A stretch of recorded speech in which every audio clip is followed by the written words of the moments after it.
네. 보시는 바와 같이 저는 세무 공무원을 하다가 개업한 지 10년이 넘었습니다. 그리고 취미로 경제 공부방을 참석하고 있고, 그래서 경제 공부방에서 배우는 것들과 토대로, 그리고 세무사에서 현실적으로 배운 것을 토대로 해서 제가 계속 그 강의 시간에 전달해 드리도록 하겠습니다. 이건 제가 만든 주기율표인데요. 특별히 금수저가 아니라고 한다면 학생을 통해서 가운데 있는 공무원이나 고시, 대기업 이렇게 취업을 해서 돈을 벌고, 그게 때가 되고 이제 여유가 생기면 건물주나 연금 수령자가 되고 있겠죠. 그래서 제가 거의 여기 있는 모든 것들을 다 하나씩 챕터로 달아 드릴 거예요. 그래서 오늘은 공무원에 대해서 말씀을 드리겠습니다. 공무원을 검색하니까 이게 뜨는 거예요. 그래서 이상적 배우자의 모습, 직업 공무원 공사.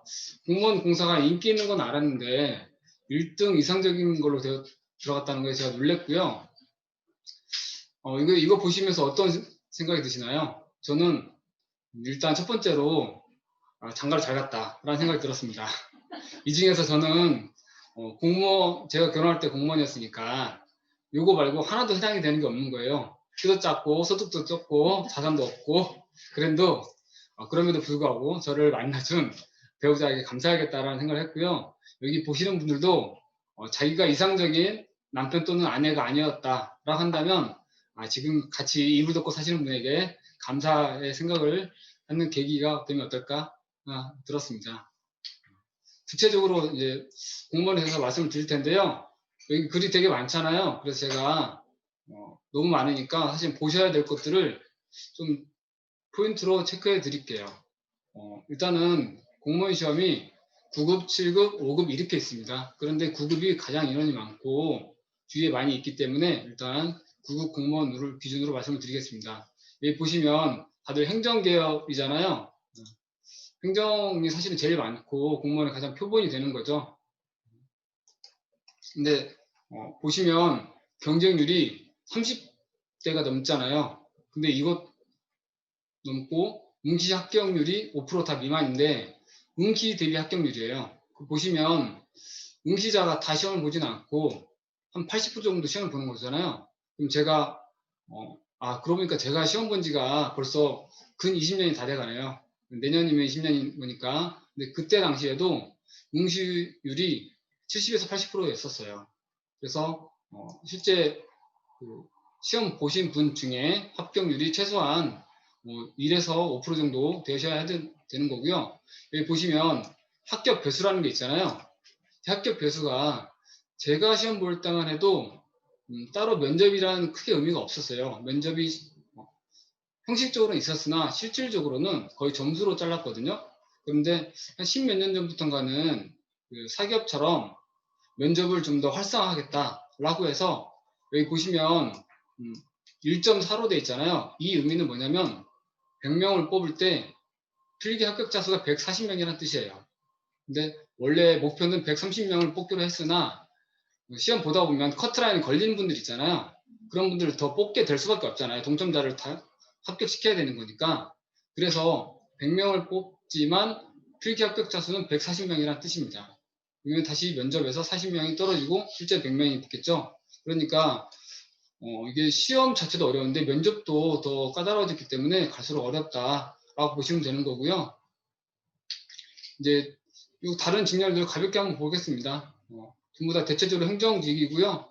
제가 봤던 그리고 제가 근무했던 세무직, 저희 때도 23대 1이었고 합격률 7%, 역시나 기본적으로 아무리 못해도 뭐 한 5에서 상위 7% 정도는 돼야 합격이 가능하다라고 보시면 되겠죠. 여기는 지금 교정이나 보호, 검찰 쪽인데 나름대로 좀 둘 다 선호하는 직렬이기도 하죠. 기술직도 한번 봤는데요. 기술직은 인원 자체가 되게 적잖아요. 적기 때문에 당연히 경쟁률도 세고 응시 대비 합격률도 되게 낮습니다. 공무원의 평균 기간인데 2017년도 자료예요. 2년 2개월. 근데 저는 생각보다 좀 짧다라는 느낌이 들었어요. 왜냐면 제가 볼 때도 2년 안에 합격하면 빠르다, 3년 정도 다 그 이야기 했었거든요. 근데 왜 그런지 제가 좀 이따 다시 말씀을 드릴게요. 그래서 구체적으로 보면 3년 이상 이런 비율, 그리고 2년 미만 이렇게 되고 있고요. 그래서 2년 내로 합격하는 비율이 50% 정도 라고 되어 있죠. 실제로 6개월 이내 합격한 사람도 5.5% 정도 차지하고 있어요. 그러면 참고로 저는 얼마 안에 합격했을까요? 1년. 궁금하면 500원! 저는 말 안 할래요. 실제로 저도 6개월 미만, 5개월 안에 합격했어요. 와우. 깨알 같은 자랑했어요. 근데 제가 조금 전에 제가 체감적으로 봤을 때보다 최근에 많이 줄었다라고 한 걸 보니까 이것 때문에 그런 것 같아요. 22년도부터 지금 개편이 되잖아요. 저희가 볼 때는 사실 원래 이렇게 봤었어요. 이렇게 해서 공통과목 세 과목 보고 직렬마다 가장 많이 보는 행정만 보면 행정법하고 행정학 개론이 들어가잖아요. 그리고 제가 봤던 걸 보면 회계학하고 세법 개론 봤는데 느낌상 어떠세요? 이거하고 이명박 정권 때 고졸 출신들이 쉽게 9급에 붙을 수 있게끔 해서 사회과학 수학을 넣었어요. 그러면 고등학교를 막 졸업한 사람들의 입장에서 아무래도 편한 사회과학을 보는 게 행정법이나 형법 이런 거 보는 것보다는 편하겠죠. 그래서 기간이 많이 줄었다는 생각이 드는 거예요. 그래서 혹시라도 지금 주위에 공무원 시험 준비하려고 하시는 분이 계신다 라고 한다면 이 표를 보시고 2년 2개월이라고 하기보다는 22년도부터 개편이 되기 때문에 좀 더 걸릴 수밖에 없어요. 왜냐하면 말이 그렇지 법, 학 들어가면 어렵잖아요. 저희도 세법이 들어가기 때문에 이게 용어 익히는 것만 해도 한참 어렵거든요. 그래서 그 시험 제도가 바뀌어서 지금에 입사했던 분들은 제가 있던 국세청에 있는 분들 말씀 들어보니까 회계학이나 이걸 안 해서 전혀 모르고 시작한다는 거예요. 그리고 엊그저께 본 신문에서도 검찰직인데 기소를 몰라서 네이버에서 찾아보고 그리고 일을 한다는 거예요. 그러니까 어떻게 보면 너무나 당연히 알아야 될 처세하는 것임에도 불구하고 몰라서 바뀌는 거니까 너무나 당연하겠지만 수험생 입장에서는 좀 더 어려워졌다라는 거고요. 그래서 실제로 더 길어질 걸로 예상하고 있습니다. 공무원 합격생 연령인데 여자까지 포함해서 이 정도이고요. 어떠신가요? 20대, 30대? 30대면 합격해도 괜찮죠? 공무원 단기 합격생의 사례인데요. 이건 단기잖아요. 그래서 내용 보시면은 기본서를 보고 짜투리 시간 활용 잘하고 체력 관리 잘하고 회독 많이 하기. 근데 회독 많이 하기의 의미를 잠깐 말씀드릴게요. 5과목이면 총 5권의 두꺼운 책이 한 요 정도 하거든요. 요 정도 책을 한 번 다 보는 게 회독수예요. 그래서 최소한 합격하기 전에 10회독을 했느냐, 20회독을 했느냐를 따지거든요. 그래서 여기 혹시 장수생을 보시면은 이것도 다 똑같이 나오거든요. 그래서 장수생도 단기생이랑 비슷하게 계획표 짜고요. 오답노트 작성하고 핸드폰 이런 거 당연히 멀리 해야겠죠. 그리고 가장 중요한 체력 관리와 마인드 컨트롤. 여기 6년이잖아요. 6년을 장수생이라고 해서 비하하면 안 돼요. 이분은 어쨌거나 상위 5% 안에 들어서 합격을 하신 분이에요. 그런데 6년 동안 떨어졌으면 이게 6번, 5번 떨어진 거 아니잖아요. 실제로 한 10대여번, 20번 떨어졌을 거예요. 이렇게 계속 떨어지다 보면 이번 시험 볼 때 합격할 수 있을까? 라는 그 마인드가 있어요. 그렇기 때문에 사실은 마인드 중요한데, 그런데 어떤가요? 앞장에 있던 단기 합격생이나 장수 합격생이나 비슷하잖아요. 근데 이거는 수험생에 대해서만 국한되어 있을까요? 저희 일상생활 할 때 저희 같은 사업자나 또는 직장인들도 마찬가지잖아요. 자기 할 일을 계획표 세워야 되고 짜투리 시간 잘 활용해야 되고 이런 것들은 사실은 수험생이나 일반인들이나 전부 다 동일하지 않을까라는 생각이 드네요. 공무원 시험을 다시 한번 보시면 2.2년 그리고 평균 경쟁률 40대 넘고요. 공부 시간이 제가 10시간에서 2시간 써놨잖아요. 하루에 24시간이 있고 수험생들 7시간 자고 밥 먹는데 3시간 쓰고 또 쉬는 시간 1시간 쓰면 산술적으로는 14시간에서 15시간이 나오거든요. 수험생들이 7시간씩 자는 사람이 별로 없으니까요. 그런데 제가 노량진에서 공부할 때 진짜로 그 초시계를 세요. 그래서 딱 책상에 앉으면 초시계를 누르는 거예요. 그리고 다시 일어날 때 다시 초시계를 눌러요. 그렇게 재보면 12시간 하기가 되게 힘들어요. 그만큼 되게 빡세게 해야 되는 거고, 실제 합격생들 보면 대부분 열에서 12시간 정도 합니다. 그리고 연간 공부일수는 제가 최하 352주라고 표현했는데, 실제로는 365일 중에 363일 이상을 할 거예요. 명절에도 공부해야 돼요. 제가 한 10년 전까지만 해도 공부하겠다는, 세무사 공부하겠다 또는 공무원 시험 보겠다는 분들 상담을 많이 했어요. 이런 분들한테 했던 말이 뭐였냐면, 수험생에게는 인권이 없다고 그랬어요. 놀 거 다 놀고 쉴 거 쉴 거 다 쉬고 그럼 언제 공부하냐고. 그러니까 명절이든 빨간 날이든 무조건 계속 공부해야 된다라고 말씀드렸고, 실제로 그렇거든요. 그래서 여기 보시면 2년에 최하 7,000시간이잖아요. 근데 10시간이 아니고 12시간 하신 분도 있으실 거고, 365일 중에 360일 이상 하신 분도 있고 하면 실제로 8,000시간에서 1만 시간 정도 되거든요. 그래서 수험도 마찬가지로 1만 시간의 법칙 정도는 되셔야 된다라고 하는 거고요. 공무원 경비도 한번 따져봤습니다. 학원비는 제가 1년만 산정해서 했거든요. 이거 최하로 뽑아본 거예요. 식대 당일 밥 먹어야 되죠. 고시원 독서실 생활해야 되죠. 간혹 고시원 있는데 왜 독서실 4습실을 사용하지? 라는 의문을 제기하신 분도 계실 거예요. 이거는 제가 노량진을 기준으로 말씀드렸기 때문에, 근데 왜 노량진을 기준으로 말씀을 드리냐면, 합격생의 70에서 90%가 노량진에서 나와요. 물론 노량진에서 계속 공부하신 분도 있고, 잠깐 학원을 6개월이나 1년 다니다가 나오신 분도 있긴 하지만, 노량진에 계신 분이 하루에 5만 명에서 7만 명이라고 하거든요. 그러면 진짜 거의 맞는 거예요. 물론 요즘 코로나 때문에 그 기사를 제가 최근에 코로나 때문에 5만에서 7만 명 있던 분들이 싹 빠졌다라고 하는 것을 제가 추정한 건데요. 그랬을 때 최저 연간 2,100 또는 3,600인데, 이거는 학원을 2년 중에 1년만 다녔다라고 생각했을 때 3,600이니까 만약에 2년을 대부분은 또 풀로 학원을 더 다니죠. 그리고 이 학원비도 종합반 기준으로 따졌기 때문에 단가반이라든지 더 하면 4,000에서 5,000 정도는 들어갑니다. 되게 만만치 않게 많이 들어가죠.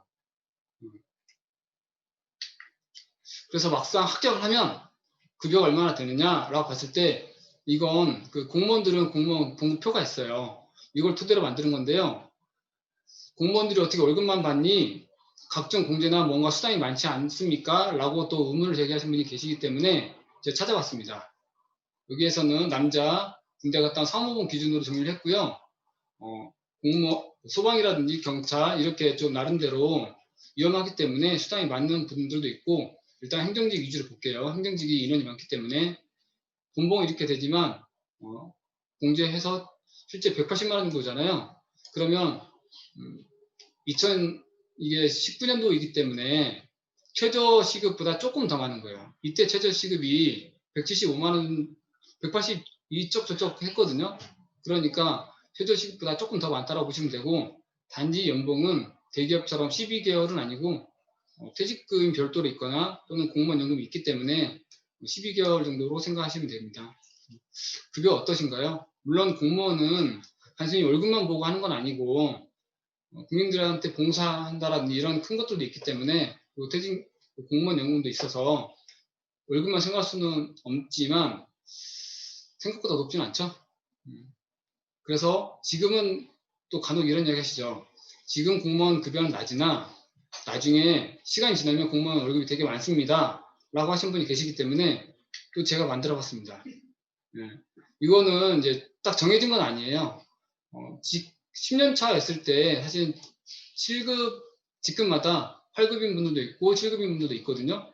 그래서 대체적으로는 8급들이 많으실 거예요. 제가 있던 세무직만 해도 10년 차면은 당연히 8급이었거든요. 그리고 의아하실 때 20년 차도 있고 30년 차도 있고 왜 갔지? 라고 하실 수도 있는데, 공무원의 95%가 6급 미만이에요. 그래서 5급 이상인 분들이 5% 정도밖에 안 되기 때문에 계속 가도 6급인 분들이 많아요. 실제 6급으로 퇴사하신 분도 대부분이고, 그래서 이렇게 봤을 때 9급으로 입사해서 40년 정도 지나면 6급이 되고, 새 전 이 정도. 이게 제 분명히 새 전이라고 표현했습니다. 세전, 그리고 연봉으로 하면 6,200 정도 되시는 거예요. 그리고 참고로 제가 5급 행시를 합격했을 때도 찾아봤더니 이 정도 되고요. 그래서 전체 근로자들 중에도 한번 봤는데요. 우리가 흔히 생각하는 연봉 1억 이상인 분들이 이 상위라는 게 누적치거든요. 그래서 연봉 1억 이상이면 최소한 근로자 중에 상위 5%다 라고 보시면 되고요.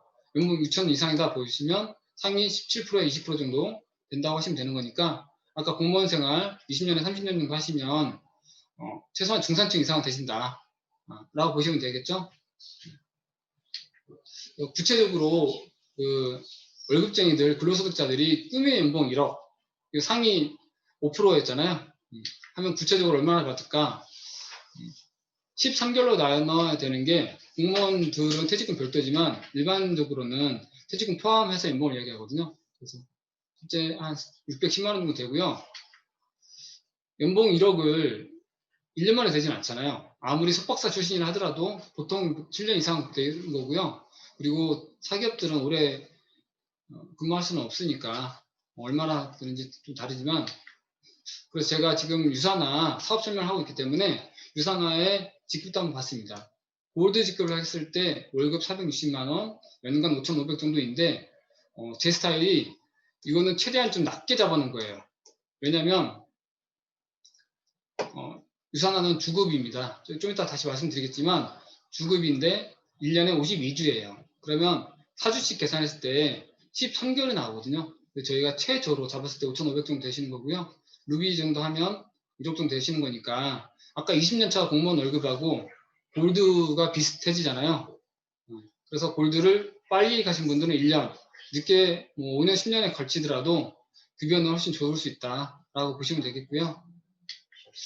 이제 본격적으로 유산화 사업에 대해서 말씀드릴 텐데요. 빌 게이츠는 이렇게 말했습니다.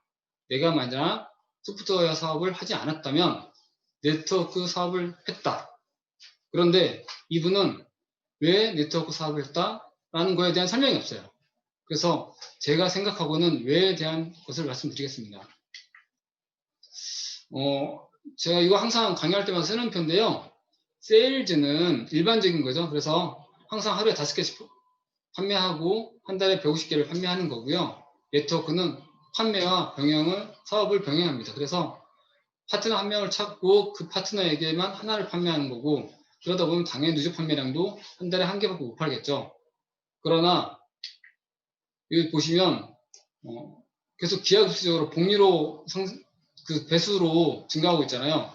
그런데 세일즈는 주간사나 계속 월 150개씩 되고 있습니다. 이럴 때 9개월 차 되면 최초로 월 판매 수량이 늘고 11개월 차 됐을 때는 누적 판매량 자체가 넘깁니다. 처음에 시작할 때는 누적 판매량이 15개, 600개 게임이 안 되잖아요. 그런데 네트워크는 기하급수적으로 증가합니다. 근데 저는 여기서 기하급수적으로 증가하는 이 누적 판매량이 중요하지 않아요. 저는 팀 2,000명을 본 겁니다. 제가 사실은 팀 2,000명을 보고 진짜 네트워크 사업이 대단하구나 라고 생각한 거예요. 저는 이걸 보고 사실은 사업을 결정했습니다. 왜냐하면 이게 지금 경쟁체제냐 협력체제냐인 건데 저는 자본주의는 당연히 경쟁이고 삶 자체가 경쟁이라고 생각했던 사람이에요.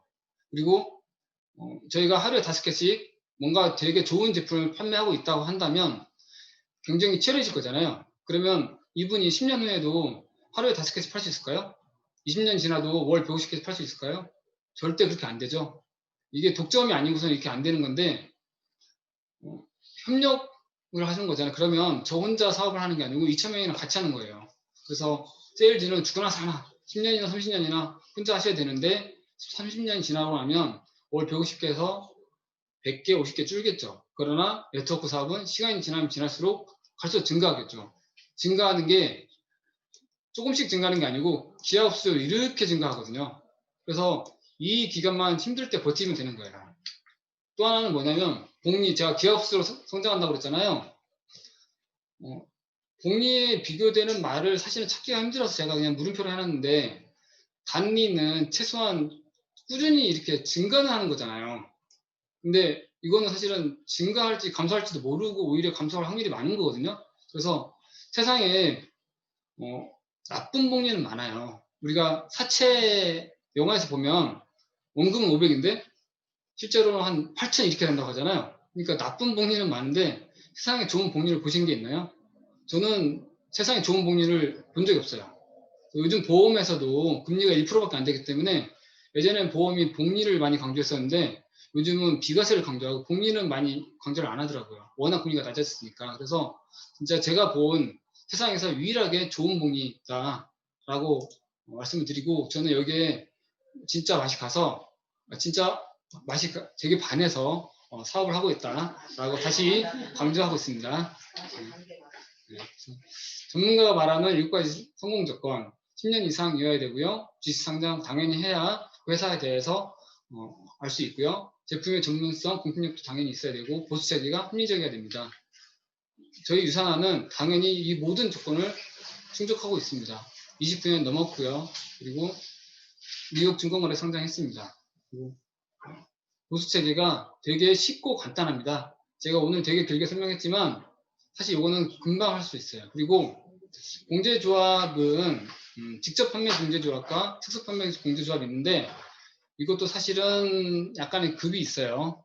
명문대도 똑같은 명문대가 아니죠. 좀 더 인류대가 있고 명문대가 있는 것처럼 공제조합도 약간의 급은 있다. 근데 저희는 그중에 가장 사람들이 원하는 그리고 좋은 직접 판매 공제조합에 가입되어 있습니다. 본격적으로 유산화에 대해서 말씀을 드릴 텐데 진정한 건강 회사 이름도 좀 특이하죠? 되게 좋고요. 24개국에 진출되어 있습니다. 그래서 타 회사도 글로벌 회사다라고 말은 하지만 제 파트너가 한국에 살다가 미국 가면 이게 연결이 될까? 안 되는 회사들도 많이 있고요. 그래서 진짜로 글로벌 24개국에 대해서 원서버로 되어 있습니다. 상을 700회, 29년간 700회면 연간 25개에서 26개 정도 이상 탔는데요. 한국에서도 계속 대상을 타고 있죠. 근데 저희는 탔다 하면 입상 이런 거 아니에요. 무조건 대상. 한국에서는 대상이고요. 해외에서는 그냥 베스트상 아닙니다. 베스트 오브 베스트상. 네, 그런 상만 타고 있는데 이런 상도 되게 좋아요. 1년에 25개씩 해서 700개 상을 타고 있다는 건 엄청난 건데 저는 특히나 그 중에서도 요 많이 아실 거예요. 아인슈타인, 상대성 이론 아인슈타인 상이죠. 이렇게 있는 알버트 아인슈타인 상은 노벨 의학상의 버금가는 상입니다. 이 상을 탄 건 엄청난 영광이죠. 건강기능식품 회사 중에서 유일하게 이 상을 탄 회사이기 때문에 진짜 힘들고 아무나 못하는 큰 상을 탄 것만으로도 충분히 회사가 탁월하다라고 보시면 되고요. 구체적으로 보상 플랜을 말씀드리겠습니다. 근데 저희 보상 플랜은 되게 단순해요. 5분이면 설명할 수 있어요. 이 한 장으로 다 끝납니다. 저희는 바이너리그하고 브레이크 어웨이 중에 바이너리를 채택하고 있고요. 그래서 여기 보면 주 정산과 실적 이율은 무한 기표는 사실은 연관되어 있는 말이에요. 이거를 절대 외우려고 하지 마세요. 바이너리이기 때문에 주 정산인데 일단 마감이 아니고 주 정산입니다. 그래서 마감이 되면 보통 월 마감, 주 마감, 연 마감 하잖아요. 그러면 다시 리셋돼서 0으로 들어가는 거예요. 근데 저희는 정산이기 때문에 0으로 돌아가지 않고 수당 정산하고 나면 다시 이렇게 실적 이율이 되는 거죠. 이게 다 연관되어 있는 말이고요. 바이너리그이기 때문에 무한기표로 들어갑니다. 물론 타 회사들도 무한기표로 간다고 하는데 어떤 경우는 5세대, 7세대 잘리잖아요. 저희는 진짜로 무한 이렇게 계속 내려가고요. 공정한 후원수당 비율이 누구에게나 20%, 이제 시작하신 분이든 오래되신 분이든 직급이 높든 낮든 20%고 타 회사처럼 낮게 3% 이렇게 지급하지 않습니다. 근데 만약에 안 보이네요. 역피라미드로 되어 있다고 한다면 그러면 어떨까 싶어요. 처음에 20% 주고 오래돼서 3% 준다고 하더라도 그래도 괜찮을 것 같거든요. 왜냐면 사업을 10년 하면 파트너가 많잖아요. 그렇기 때문에 10년 하신 분한테 3% 준다고 하더라도 충분히 메리트는 있으나 그것도 보다도 좀 더 공정한 누구에게나 20%를 지급하고 있습니다. 우측에 있는 것들은 제가 다시 구체적으로 말씀을 드리겠습니다. 사업 전개인데 저희가 바이너리그라고 그랬잖아요. 그래서 양쪽으로 했을 때 둘 중에 적은 금액을 기준으로 하고 있습니다. 현재 원BC에 대해서만 말씀을 드릴게요. 원BC 3,000과 2,500 중에 작은 금액인 2,500점이 있고요. 그거의 20%인 500달러를 지급합니다. 그리고 고정환율 1,150원을 계산했을 때 57만 5천원을 지급하게 되는데, 그러면 2,500점의 포인트를 지급했으니까 이게 지금 다 날아가는 거죠. 3,000이 2,500 빼서 500포인트가 남는 거고요. 우측은 500, 빵이 남는 거니까 다시 우측만 넣으면 수당이 나오겠죠. 오른쪽은 3BC 기준일 텐데 똑같은 3,000과 2,500 기준입니다. 그럴 때 언뜻 생각해도 가게를 하나로 하는 것보다는 3개를 하는 게 훨씬 수당이 더 많이 나올 것 같잖아요. 그래서 결과치만 보면 수당이 2배가 되고, 당연히 사업을 진행하실 분들은 3BC로 진행하셔야 됩니다. 중복 매출이 진행되는데요. 바이너리그의 특성답게 밑에서 구매하시는 것들이 전부 다 계속 점수로 올라갑니다. 근데 저희가 여기서 이야기하는 중복 매출은 일단 저희는 3BC로 대부분 시작을 하셔야 되고요. 이거는 선택이라기보다는 무조건 하시는 게 좋습니다. 그래서 당연히 3BC를 하시는데, 타회사는 가게 1, 2가 같은 동일인이지만 중복으로 주지를 않아요. 그러나 저희는 중복 매출을 준다라는 게 당연히 밑에서 올라오는 건 당연히 받지만 가게 1도 저 거고 가게 두 번째도 제 건데 둘 다에게 중복으로 주고 있습니다. 그래서 중복 매출이라는 거고요. 누군지는 모르겠지만 무한기표이기 때문에 100번째 되는 분이 다시 또 헬스팩 하나를 55포인트짜리 구매했습니다. 그러시면 이게 700포인트로 되어 있잖아요. 이게 짜자잔 해서 755포인트로 전부 다 바뀌게 됩니다. 이게 진정한 중복 매출로 보시면 되는 거고요.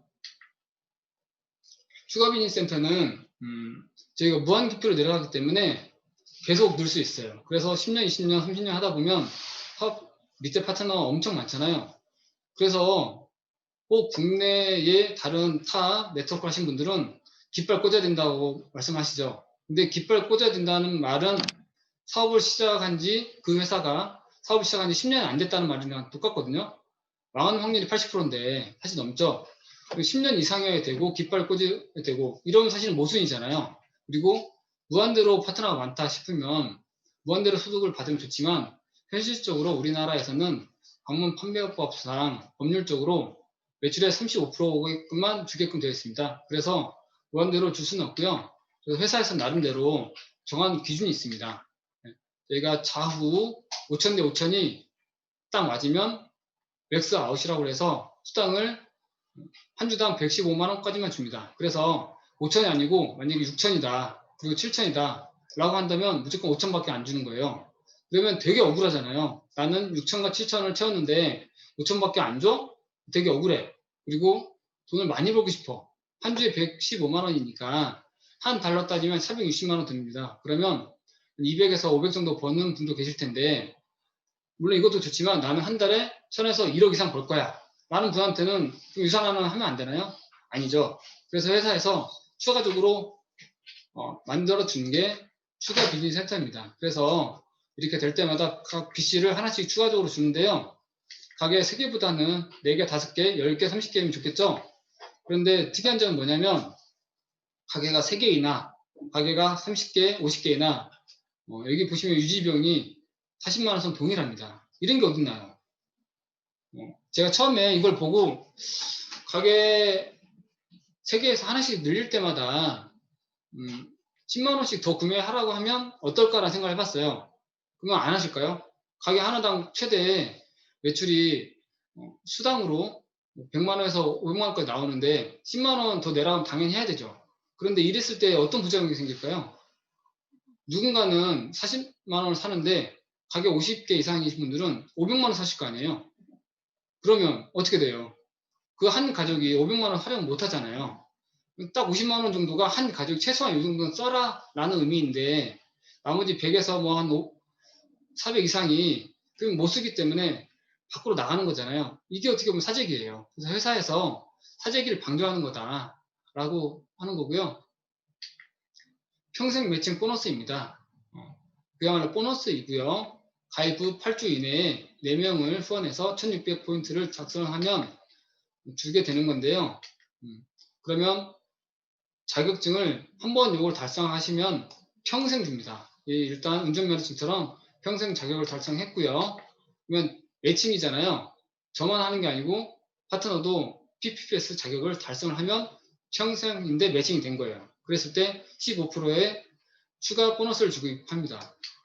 15%를 준다라는 게 처음에 5만 원에 커피값밖에 안 되겠지만 좀 지나다 보면 제 파트너가 500만 원 받았을 때 75만 원이잖아요.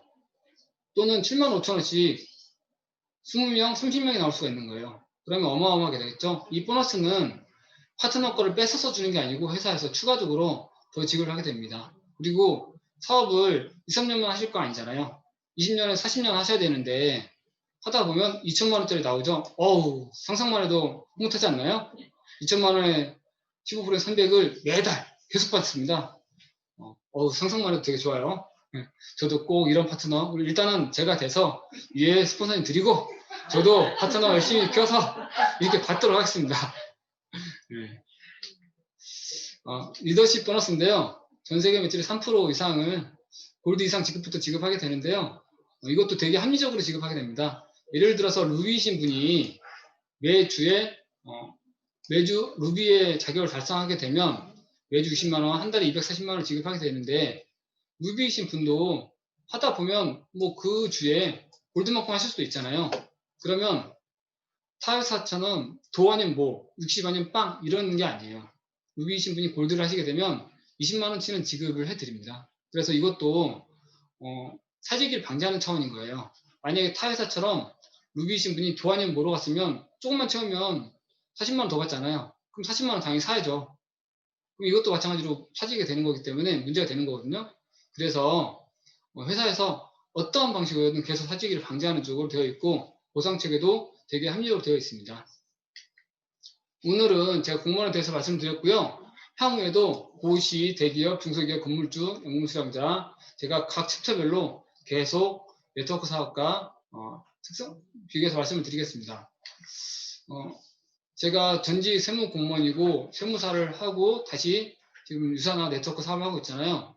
여기 이지훈이 쓴 말에서 지금 위험하게 살아야 미래가 덜 위험하다. 제가 공무원에서 세무사를 한 것도 약간의 사업이기 때문에 리스크를 감당한 거고요. 지금 세무사를 하고 있는데 지금 요거 유튜브로 나갈 텐데 당연히 뭐 저 알아도 상관없고요. 더 오히려 자랑하고 다닐 건데 혹자는 왜 세무사를 하면서 유산화를 하느냐라고 하지만 저는 안전하게 하는 것보다는 좀 더 위험하게 살아야 저의 미래 남은 40년 그리고 저의 자식 세대까지 7, 80년 이상의 미래를 위해서 준비하고 있습니다. 여기 시청하고 계시는 모든 분들 유산화 사업으로 크게 사업 번창하시길 기원하겠습니다. 이만 마치겠습니다.